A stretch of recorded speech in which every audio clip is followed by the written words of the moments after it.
Ah, bonjour, la deuxième partie maintenant. Se tenir loin de la bourse et ne pas s'inquiéter de l'économie. Deux conseils un peu surprenants pour quelqu'un qui investit à la bourse et qui a besoin de l'économie, mais on va aller plus loin pour voir ce qui est en arrière de ce conseil-là. Mais avant, tantôt j'ai prêté une citation de Newton, j'ai pas besoin de vous le présenter, c'est Albert Einstein, il dit une chose, il n'existe que deux choses infinies, il dit l'univers et la bêtise humaine. Mais il dit pour l'univers, je n'ai pas de certitude absolue. On peut sourire en disant que oui, effectivement, que la bêtise humaine peut être infiniment, c'est ça. Puis il disait ça en rapport avec des mouvements financiers qui se produisaient dans son entourage, ce cher Einstein. Donc, ce qu'on veut se parler, c'est de la spéculation. Pas de l'investissement, mais de la spéculation. Donc, je vous raconte la blague. Pourquoi je vous raconte cette blague-là, puis je la raconte en salle également, parce que Warren Buffett, dans son rapport annuel, à un moment donné, il raconte la blague que je vais vous raconter là. C'est pour ça que je me donne la peine de la faire, parce que en temps normal, jamais je vais raconter l'histoire que c'est une fois deux gars qui sont partis en avion à la chasse, et puis en hydravion comme ça. Puis ils se font déposer sur une île, sur un endroit un petit peu loin, peut-être pas une île, mais là, autour d'un lac. Et puis ils font la chasse une semaine. Au bout de la semaine, le monsieur revient avec l'avion. Et puis les deux gars rembarquent leur stock, rembarquent la première proie, la deuxième proie, un chevreuil.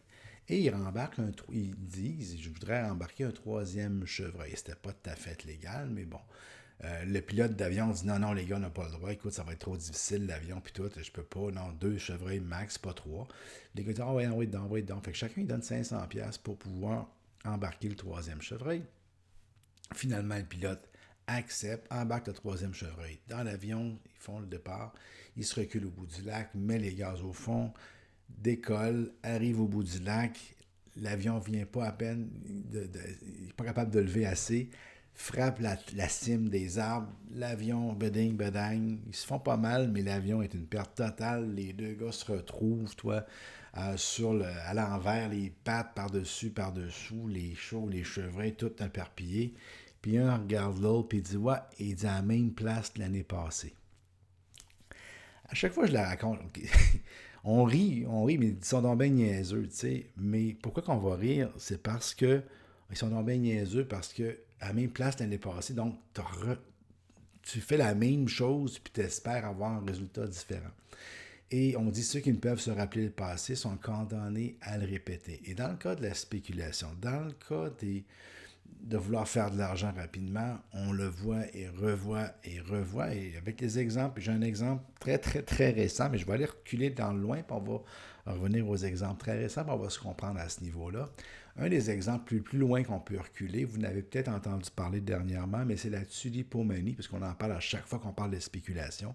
La bulle des tulipes qui s'est passée entre 1623 et 1637. Il y a quand même 14 ans que les tulipes ont été négociées, achetées, aimées, mais vers la fin de ces 14 ans-là, entre 1636 et 1637, le prix de la tulipe se serait mis à grimper. Il y avait même des courtiers en bulbes de tulipes. Il y avait toute une histoire à ce niveau-là et les prix se sont mis à augmenter.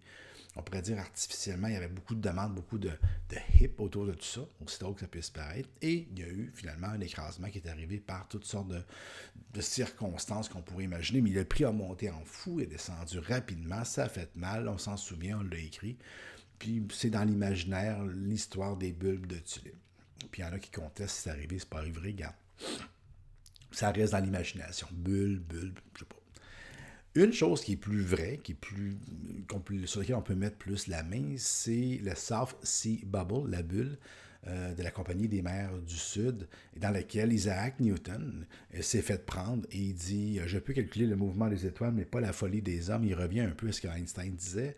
Parce que Newton était riche, il avait de l'argent et il a perdu 20 000 livres sterling dans les transactions. Vous voyez à l'écran quelque chose qu'on reconnaît. Il y a eu une tendance haussière. À un moment donné, ça s'est mis à augmenter et très augmenté. Newton a fait de l'argent, il a vendu, il a racheté et il a tout perdu dans la bulle qui a éclaté et il s'est fait prendre. Puis il dit je suis capable de calculer le mouvement des étoiles, mais je ne peux pas calculer la folie des hommes, les mouvements de spéculation. L'homme, un des hommes les plus intelligents, s'est fait prendre là-dedans. Mais Newton, c'est loin. On va revenir plus ici maintenant, plus proche. Celui-là, on a plus entendu parler un peu, les années folles, les années go-go, on pourrait dire. Si vous voyez à l'écran ici, le graphique, c'est entre 1921 et 1933. Et puis, vous voyez la hausse. Le Dow Jones était jusqu'à 381,17. Il est aujourd'hui à 25 000, mais il était à 381. Et la baisse, on a entendu parler du 29 octobre, bien sûr, tout le monde a entendu. Mais la baisse s'est produite sur 2 ans et demi. Jusqu'en 1932, le Dow Jones a baissé à 41,22. Donc, de 381 à 81,22, c'est presque 90% de baisse. C'est un crash. Là. On n'a rien vécu. On a vécu quelque chose de difficile en 2008-2009, mais ça ne se compare pas, mais pas du tout à ça. Où est-ce qu'on a vu une baisse de 90% de la valeur? Imaginez-vous, il était à 41 en 1932 et regardez ce qu'il est aujourd'hui. Mais ça a été une bulle et quand on regarde les années 20, la hausse, et on voit en 1926, 27, 28, 29, la montée, ce qu'on sent qui était une bulle et l'éclatement finalement. On dit, OK, c'est les années 20, c'est les années 20. On regarde maintenant un autre bulle, un autre élément, les années 2000. Tout le monde, on se souvient un peu dans notre imaginaire de la fameuse bulle des .com, l'année 2000. Donc la bulle des .com, année 2000, on voit la montée fulgurante. Encore une fois, l'accélération qui se fait, l'éclatement, la baisse. On se souvient de Nortel, on se souvient de toutes les compagnies .com qui ont baissé de 60, 80, 90%. Encore une fois, le même phénomène. On a entendu parler aux États-Unis, ici même au Canada, de la bulle qui s'est produite dans le domaine de l'immobilier en 2007-2008, donc des maisons qui ont monté très rapidement, qui ont rebaissé. Ici, j'ai un graphique extraordinaire sur lequel j'ai mis la main, où est-ce que je vois en noir, c'est l'indice Nasdaq, l'indice, autrement dit, des valeurs plus .com américaine. En rouge, vous avez l'indice qu'on appelle le US Home Construction Index, parce qu'il y a beaucoup de constructeurs américains de maisons qui sont à la bourse. Et il y a un indice, bien évidemment, qui représente ce groupe-là. Et on voit, c'est très spectaculaire comme graphique, c'est qu'on voit dans le même temps que la bulle des .com baissait ou que l'argent s'en allait, que les gens vendaient ou perdaient, on se disait, ben écoute, il n'y a rien de mieux que l'immobilier. Les gens se sont mis à investir massivement dans l'immobilier pour créer une autre bulle et ça a rebaissé. 2007-2008, on a augmenté encore une fois beaucoup. Ici à l'écran, on est parti, le Dow Jones. N'oubliez pas qu'en 2007, le Dow Jones était à 14 000. Il venait de revenir à un niveau qui était année 2000. On a eu une baisse, la crise des subprimes. De 14 000, on est baissé à 6 620. C'est quand même plus que 50% de correction. Ça fait mal. Et je m'amuse. Là, j'ai rien mis à l'écran. Encore une fois, attendez, j'ai mon cours en ligne, je vais m'en profiter pour aller voir quelque chose qui est très d'actualité, qui s'appelle le Bitcoin. Vous l'avez entendu parler, c'est certain. On parle-tu de bulle? Ben, regardez bien ça. Donc, le Bitcoin existe depuis 2009-2010. Là, ici, mon graphique remonte jusqu'à 2013. Et vous voyez assez bien à l'écran que, wouh! Si c'est pas une bulle, je ne sais pas ce que c'est. Donc, ça s'est mis à augmenter. On voit aussi l'augmentation du trafic, des gens qui en achètent. Il y a une raison en arrière.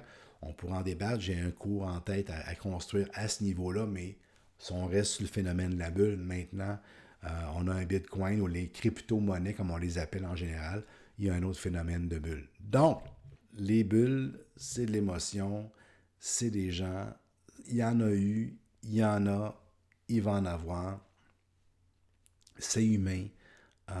Ça va être là. On est en 2018, puis on parle du Bitcoin, il va parler d'autres choses, peu importe ce que ça va être. Il y a toujours une fascination qui s'installe dans le fait qu'on veut faire de l'argent, on veut gagner de l'argent. C'est pas de l'investissement, c'est de la spéculation. Si je prends 50$, 100$, 1000$ que je fumerais ou que j'irais en voyage ou que j'irais dans les restaurants, je spécule, c'est une chose. Mais quand c'est de l'investissement que je traite comme de la spéculation, là, j'ai un problème.